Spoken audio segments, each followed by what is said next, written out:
Okay so welcome back. और अभी हम लोग देख रहे हैं कि एक टॉपिक है सीक्वेंस। इससे पहले का जो लेक्चर था सीक्वेंस सीरीज़ का, उसमें हम लोगों ने बात की थी सीक्वेंस किस तरह से होते हैं, फिबोनाची सीक्वेंस के बारे में कुछ बात की थी।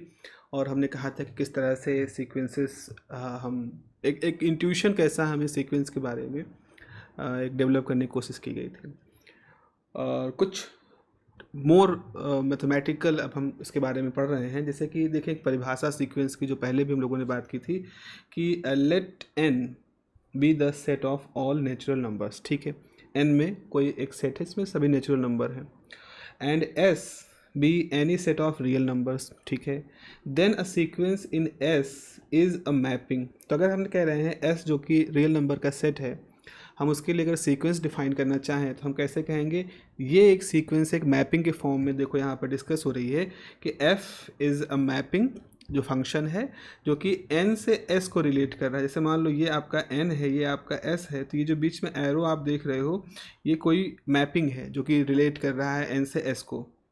इस प्रकार से कि एफ एन जो होगा वो एक्सन कहा जाएगा, मतलब जो फंक्शन है एन इज़ आपका नेचुरल नंबर है वो, और एक्सन बिलोंग करेगा एस को for every N belong to natural number. तो एक्सन जो है, जो कि यहाँ एक्सन कहाँ है, इसमें एस में है। एस मतलब जहाँ पर, जिसको आगे जाके हम डोमेन कहेंगे। और एन क्या है, ये जो एन है स्मॉल एन क्या है, वो आपका ये इनपुट वैल्यू है जो कि रेंज कहलाती है। ये डेफिनेशन थोड़ा देखने में टेक्निकल लगती है, लेकिन यही इसका मैथमेटिकल तरीका है कहने का। तो अगर हम इसको थोड़ा सा और इंट्यूशन बेसिस पर समझना चाहें, इसको और अच्छे से समझना चाहें, तो ज़रा आप देखें मैपिंग के बारे में। आप जानें, जब मैपिंग आप कहोगे तो आप इस चीज़ को और समझ पाओगे। जैसे डोमेन और रेंज दो चीज़ें मैपिंग में डिफ़ाइन की जाती हैं।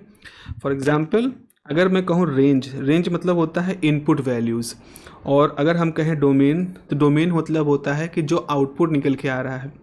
आप समझ लो कि हमारा जो फंक्शन है वो इस तरह की एक मशीन है, इस तरह की एक मशीन है जिसमें एक तरफ से हम रेंज की वैल्यू देते हैं और इस तरफ से डोमेन की वैल्यू हमारे पास अपेयर होती हैं, और ये हमारा फंक्शन है जो कि इसको रिलेट करता है रेंज से डोमेन के बीच में।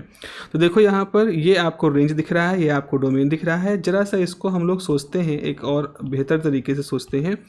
जैसे अगर हमने देखा है यहाँ पर रेंज के अंदर 1 2 3 4 ये वैल्यूज़ हैं, तो आपके पास यहाँ पर इस तरह से वैल्यू हैं। और थोड़ा सा यहाँ पर मुझसे गलती हो गई है, इसको मैं रेंज कहूँगा, ये मैं रेंज की वैल्यू दूंगा, और ये आपको डोमेन की वैल्यू यहाँ पर मिलेगी। तो आप देखो यहाँ पर जब रेंज की वैल्यू 1 है तो डोमेन में -1 है, तो डोमेन में आपका -1 है यहाँ पर। ओके, जब रेंज की वैल्यू 2 है, जब रेंज की वैल्यू 2 है तो आपका जो डोमेन है, ये डोमेन है, ये 2 है, 2 है तो ये 2 है। ओके, जब रेंज की वैल्यू 3 है, अगर हमने रेंज को एक्सिस पे दिया है तो ये -3 है। -3 मतलब यहाँ कहीं पर है, इस जगह पर है। और जब रेंज की वैल्यू 4 है तो ये 7 है। अब 7 मान लो यहाँ कहीं है। तो ये कुछ इस तरह का आपका फंक्शन जो है वो इस तरह से बन रहा है। तो इस प्रकार से हम एक मैपिंग डिफाइन कर रहे हैं रेंज से डोमेन के बीच में। अब ये कुछ लोग ऐसा भी हो सकता है रेंज को इधर रखें, डोमेन को इधर रखें, या आप इसको इन्वर्ट कर सकते हैं। हमने तो सिर्फ इसको एक तरह से घुमा दिया है और कुछ इसमें ज़्यादा खास नहीं है। तो इस प्रकार से हम एक मैपिंग डिफाइन करते हैं। तो सीक्वेंस जो होता है वो रेंज की वैल्यूज़ का डोमेन में जो मैपिंग होती है उसको डिफाइन करता है। इस सेट में क्या होता है, मैंने पहले बताया था, सेट में क्या होता है, हमारे पास बहुत सारे आइटम्स होते हैं और वो आइटम का जो ऑर्डर होता है वो मायने नहीं रखता है। जैसे लेकिन यहाँ पर -1 के बाद 2 आएगा, फिर -3 आएगा, फिर 7 आएगा, क्योंकि तभी आप इस तरह का कर्व ड्रॉ कर पाओगे। तो ये मायने रखता है। तो इस मायने रखने को हम यहाँ पर इम्पोर्टेंस देने वाले हैं, और हम कहेंगे कि हम सेट और डोमेन जो इस मैप सीक्वेंस में है, इसमें क्या अंतर है कि सेट के अंदर जो हमारे आइटम है वो किस तरह से रखे गए हैं, इससे हम कोई हमको बॉदर नहीं होता, में कोई प्रॉब्लम नहीं होती। लेकिन सीक्वेंस जब हम डिफाइन करेंगे तो हम इस बात को निश्चित करेंगे कि जो ऑर्डर है वो चेंज ना हो। अच्छा, अब जब इस तरह से, जस्ट मिनट, अब हम जब इस तरह से आगे बढ़ते हैं तो हमारे पास एक और टर्म आता है, इसको हम कहते हैं बाउंडेड सीक्वेंस। नाउ हमारे पास कुछ परिभाषाएं आ रही हैं कि what do you mean by bounded sequence. Sequence bounded का मतलब क्या है?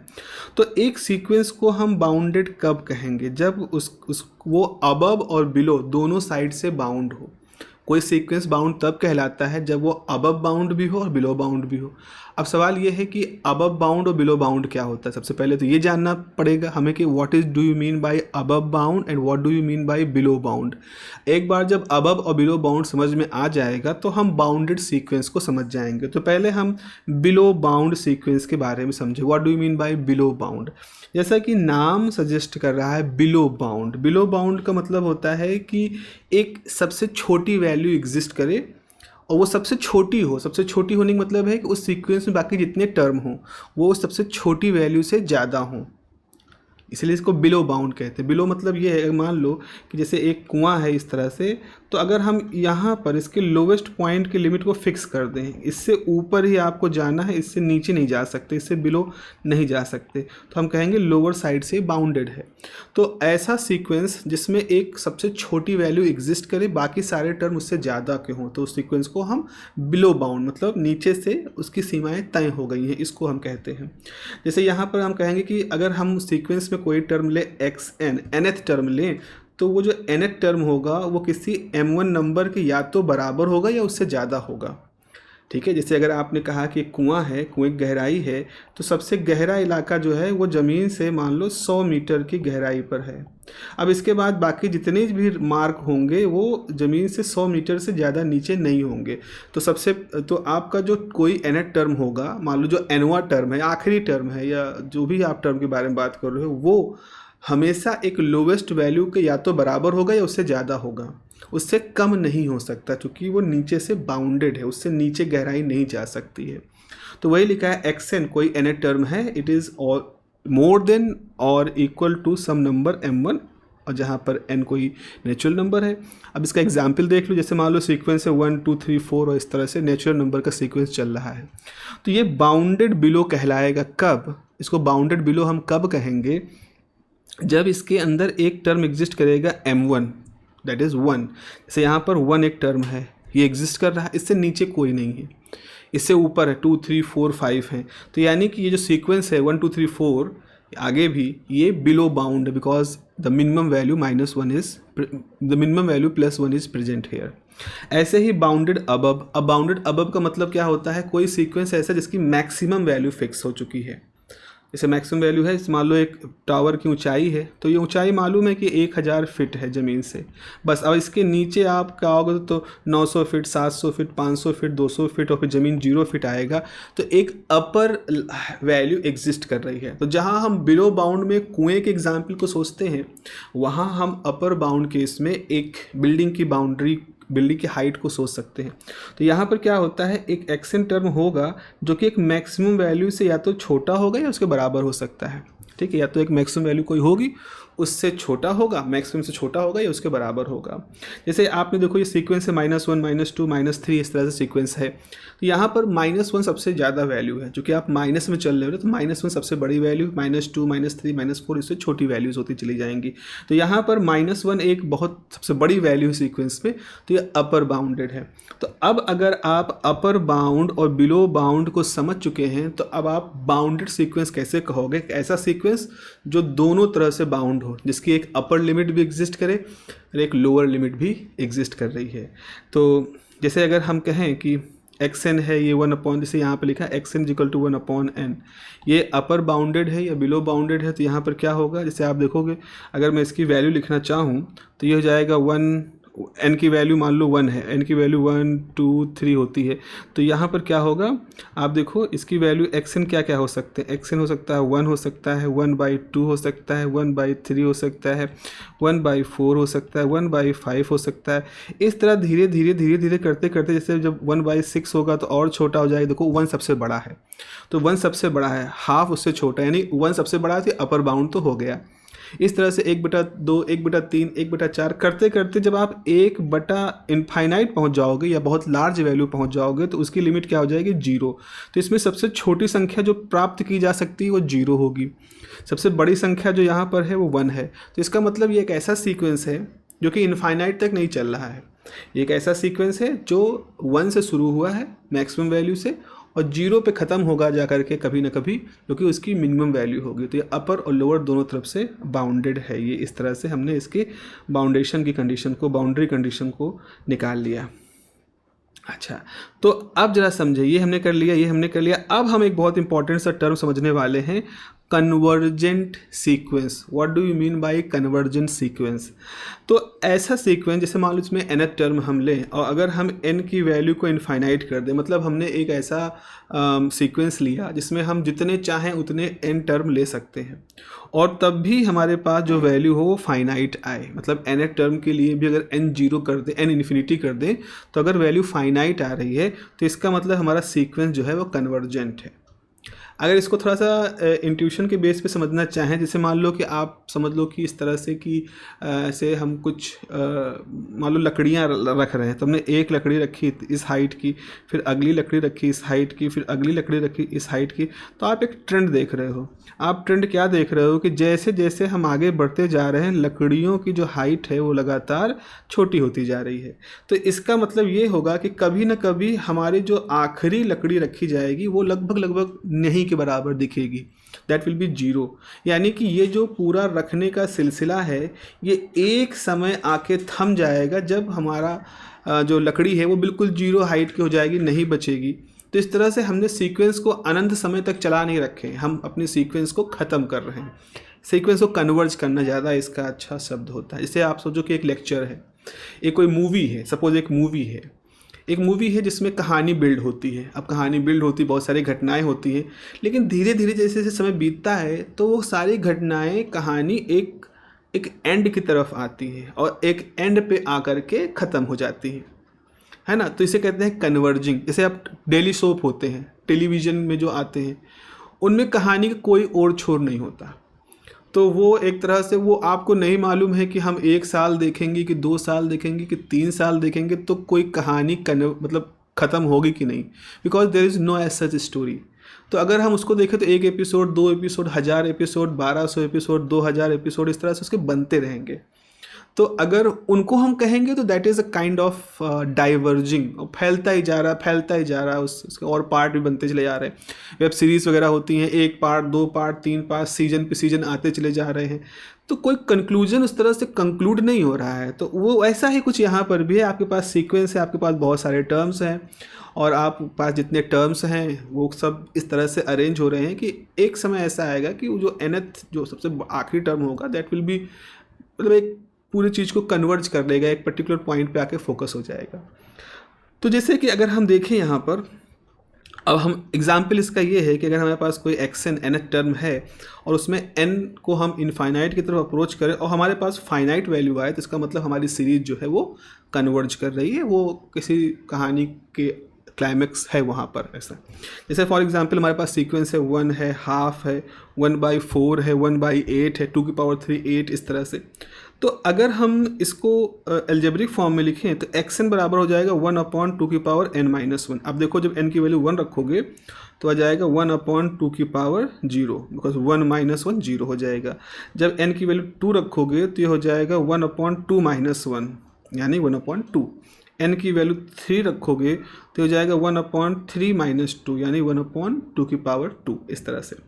तो ये हमारे पास सीक्वेंस है। अब अगर इसमें हम n की वैल्यू इनफाइनाइट कर दें तो ये कुछ ऐसा हो जाएगा, इसकी वैल्यु क्या हो जाएगी 1/2⁻∞ -1। अब इनफाइनाइट में से कुछ घटा भी दोगे तो क्या हो जाएगा, इनफाइनाइट ही बचेगा। और 1/something इनफाइनाइट दैट इज 0। अब 0 का मतलब क्या है, 0 एक होल नंबर में तो आता ही है, तो एक फाइनाइट नंबर, 0 मतलब एक फाइनाइट नंबर।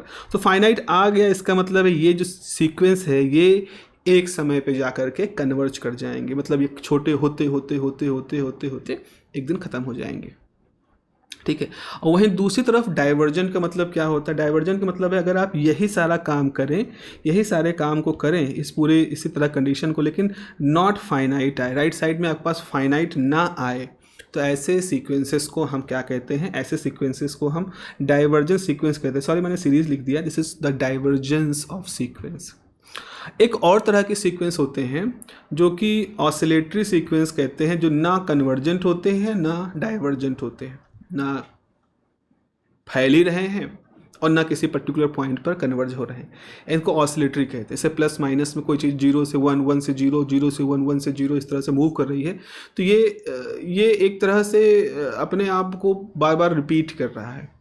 तो इस तरह के जो सीक्वेंस होते हैं उनको हम ऑसिलेटरी सीक्वेंस कहते हैं। कुछ और भी परिभाषाएं यहाँ पर हैं, जैसे एक होता है मोनोटोनिकली इंक्रीजिंग सीक्वेंस। मोनोटोनिकली मतलब होता है बस एक धुन में बढ़ता जा रहा है, बढ़ता जा रहा है, बढ़ता जा रहा है। तो जो मोनोटोनिकली इंक्रीजिंग सीक्वेंस होते हैं उसमें क्या होता है, xn+1 जो है, मतलब जो nth टर्म है, जैसे मान लो ऐसा है, मान लो आप लिखो इसको, जैसे आपने लिखा 1 2 3 4, ऐसे आपने लिखा ये n के बाद जो टर्म है वो n+1, उसके बाद जो टर्म है n+2, इस तरह से है। तो अगर हम कहें कि जो xn+1 टर्म है वो अपने से पहले वाले जो टर्म है उससे बड़ा हो, तो ये बिल्कुल वैसा, जैसे 2 है, 2 को मान ले nth टर्म है, तो 3 क्या है, n+1 टर्म है। और आप देखो n+1 टर्म 3 2 से बड़ा है। ऐसे ही आपने कहा 4 जो है वो 3 से बड़ा है, ऐसे 99 है, उसके बाद 100 है, तो 100 99 से बड़ा है, और 100 के बाद 101। अगर कोई सीक्वेंस इस तरह से है कि उसमें हमेशा जो उसका n+1th टर्म होता है वो nth टर्म से बड़ा हो या बराबर हो, तो ऐसे सीक्वेंस को हम मोनोटोनिकली इंक्रीजिंग सीक्वेंस कहते हैं, क्योंकि अगला वाला बड़ा ही होना है। मोनोटोनिकली डिक्रीजिंग सीक्वेंस क्या होते हैं, इसका उल्टा जैसे मान लो हमने लिखा 100, फिर लिखा 99, फिर लिखा 95, फिर लिखा 90, फिर लिखा 85, फिर लिखा 80, इस तरह से। तो यहाँ पे आप देख रहे हो जो nth टर्म है वो n टर्म से छोटा है, तो इसका मतलब है छोटा होता होता होता होता एक दिन ये 0 चला जाएगा और फिर हो सकता है माइनस में जाए। तो ऐसे सीक्वेंस को हम मोनोटोनिकली डिक्रीजिंग सीक्वेंस कहते हैं। फॉर एग्जाम्पल यहाँ पे देखो, से 1 है, हाफ है, 1/3, तो 1/3 और छोटा, 1/4 और छोटा, 1/5 और छोटा, धीरे धीरे ये मोनोटोनिकली डिक्रीजिंग फंक्शन है। वहीं दूसरी तरफ 3/2 है, फिर 5/7 है, फिर 7/5। अगर आप देखोगे तो डेसिमल लेवल पे थोड़ा थोड़ा थोड़ा इंक्रीमेंट हो रहा है, बट हो तो रहा है, इसलिए इसको हम मोनोटोनिकली इंक्रीजिंग सीक्वेंस कहेंगे। ऐसे ही कुछ रूल्स हैं, बहुत ज़रूरी रूल्स हैं, इनको नोट कर लीजिएगा। Every convergence sequence is bounded. अगर हमारा सीक्वेंस कन्वर्ज कर रहा है तो बाउंडेड होगा। वो सीक्वेंस कन्वर्ज कर रहा है, यानी कि वो कंडीशन जो आपने लिखी थी कि limit n tends to infinity xn अगर फाइनाइट है, तो इसका मतलब है उसमें बाउंडेड भी होगा। बाउंडेड मतलब जो हमने पहले पढ़ा था, अपर बाउंड लोअर बाउंड, उस तरह की स्थिति वहाँ पर मिलेगी। दूसरी तरफ अगर कोई सीक्वेंस कन्वर्जेंट है तो उसकी एक यूनिक लिमिट होगी। यूनिक लिमिट मतलब जब वो कन्वर्ज होता हुआ जाएगा तो जो आखिरी बिंदु उसका होगा वो निश्चित होगा, वो हमको मालूम होगा, या तो वो 0 होगा या वो कोई फाइनाइट वैल्यू होगी, वहीं पे जा करके ख़त्म होगा। तो ये यहाँ पर इसका मतलब है कि कन्वर्जेंट अगर कन्वर्जिंग है सीक्वेंस तो उसमें बाउंडेशन की भी कंडीशन होगी, उसमें एक तरह से एक यूनिक लिमिट भी होगी। It is very philosophical kind of thing, you can say. जैसे हम जो रोज़मर्रा के जीवन में काम करते हैं, अलग अलग तरह काम करते हैं और सबके काम अलग अलग होते हैं, पर्पज़ अलग होता है, लेकिन we are bounded because we are not immortal. हम लोग उस तरह के लोग हैं ना, एक समय ऐसा होगा जब समय हमारा शरीर ख़त्म हो जाएगा, तो उस समय मतलब वो नियति है, वो लिमिट है हमारे सारी एक्टिविटी की। हम कितना भी फिजिकली एक्टिविटी कर ले, कितना भी कुछ कर ले, लेकिन अल्टीमेटली वो एक कन्वर्जिंग पॉइंट है जो कि डेथ के फॉर्म में हमारे सामने रहती है। तो इस तरह से हम सीक्वेंसेस को, सीरीज़ को कुछ हद तक फ़िलासफ़िकल जोड़ सकते हैं, और यहीं से नंबर थ्योरी और जो रियल एनालिसिस है उसका, मैथमेटिक्स का वो फ़िलासफ़िकल रूप हमारे सामने आता है। तो बच्चों ये तो था हमारे पास जो सीक्वेंस वाला पार्ट था। अगला जो पार्ट हमारे पास आना है that is the series, which is very important. What are the series, कितने तरह की सीरीज़ होती हैं, सीरीज़ में भी कन्वर्जेंस डाइवर्जेंस होते हैं, और कैसे सीक्वेंस से सीरीज़ जुड़ा हुआ है, और अगर हमारे पास सीरीज़ है तो वो भी कन्वर्ज करेगी, डाइवर्ज करेगी, तो हम चेक कैसे करेंगे, फिर हमें कुछ टेस्ट पढ़ने होंगे, and that is the very important. आपको यहाँ से ज़रूर एक क्वेश्चन मिलता है आपके एग्जामिनेशन में। तो चलिए मिलते हैं अपने अगले पोर्शन में जहाँ हम लोग बात करेंगे सीरीज़ के बारे में। ठीक है, take care, have a nice day, bye bye.